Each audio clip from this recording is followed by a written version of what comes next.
Like we just said, He is the brightness of God's glory, the express image of God's person. Him and God are one. He is Emmanuel, God with us. So He's like tracking with God, right? He's like, I see you, bro.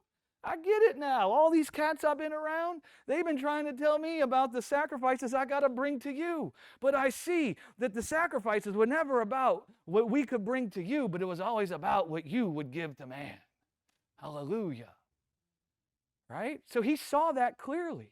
And because He saw it clearly, Jesus is God with us, ministering God to us. Jesus saw God's desire wasn't to punish people for their sin. He saw that God's desire was to offer Himself up to be broken for the sin of the world. Well, that's a big difference, because all the Levitical high priests thought that God did desire to punish everybody for their sin. And they thought all the sacrifices they were offering was to appease this God who wanted to punish people for sin. And they thought the punishment He wanted to give man was now taken out on these sacrifices, and so now He won't punish us. Well, Jesus sees that's not what's going on with God. He sees that God's desire was to offer Himself up to be broken for the sin of the world. Jesus saw that God was never wanting sacrifice from people, but was always desiring to visit people with His tender love. The whole point of the sacrifice is, I will provide myself a lamb, because my heart is filled with tender love for you. I'm not filled with the desire to punish you when I find you dead in sin. I'm desiring to heal you from your diseases. I'm desiring to heal you from your brokenness. And the way I'm going to do it is I'm going to offer up my own self. I'm going to prepare a body for us so that we can give our body to be broken for your sin. That's what Jesus sees. He's like, man, the world is filled with the fear of death.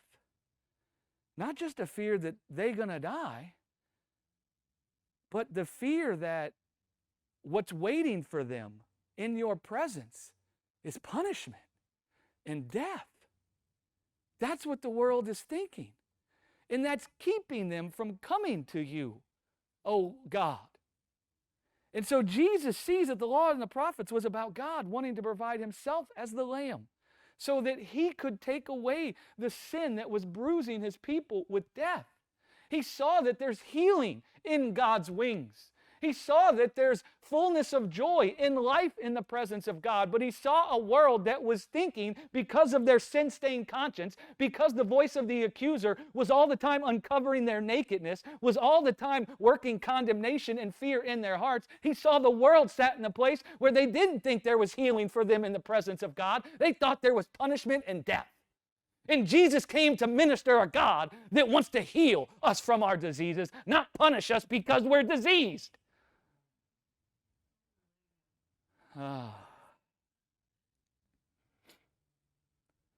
The mercy of God. I mean, how can we say God's the one with the mercy if Jesus isn't God, right?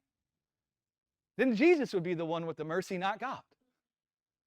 Right? We would say Jesus is full of mercy, but God not so much. But the mercy of God is contained in Him providing Himself as a lamb to save His people, right? God's the one who saved us, right? God saved us. God, the Father, and the Son, and the Spirit, all working together as one God to minister the mercy they feel for their people to them. All of them working together as one God to offer themselves as the Lamb that can save their people from death.